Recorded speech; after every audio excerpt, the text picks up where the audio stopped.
மாட்டுப் பொங்கல் கொண்டாடுவதன் காரணம் என்ன தெரியுமா? எத்தனையோ உயிரினங்கள் இருக்க உழவு தொழிலுக்கு மாடுகள் தான் உதவுகிறது. புராணத்தின்படி சிவபெருமான் ஒரு முறை நந்தியிடம், நீ பூலோகத்தில் சென்று அங்குள்ள மனிதர்களை தினமும் எண்ணெய் தேய்த்து குளிக்க வேண்டும், மாதம் ஒரு முறை சாப்பிட வேண்டும் என அறிவிக்கும்படி கட்டளையிட்டார்.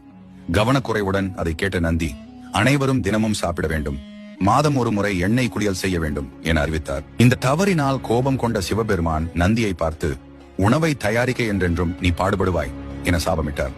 இந்த சாபத்தால் பூமிக்கு வந்த நந்தி மனிதர்களுடன் இணைந்து வயல்களை உழுது மக்களுக்கு அதிக உணவை உற்பத்தி செய்ய உதவி செய்தது. அன்றிலிருந்து மனிதனுக்கு உதவியாயிருந்த மாடுகள் இன்று வரை விவசாயத்தில் பெரும் பங்கு வகிக்கின்றன. வீட்டில் மாடு இல்லாதவர்கள் மாட்டுப் பொங்கல் அன்று சிவன் சந்நிதிக்கு சென்று அங்குள்ள நந்தி பகவானை வழிபடலாம். இந்த ஆண்டு இனிய ஆண்டாக அமைய வேண்டும், கஷ்டங்கள் அனைத்தும் நீங்கி சுபிட்சம் ஏற்பட வேண்டும் என பிரார்த்தனை செய்யலாம். பொங்கலோ பொங்கல், உங்களுக்கு அனைத்து இன்பங்களும் கிடைக்க என் மனமார்ந்த வாழ்த்துக்கள்.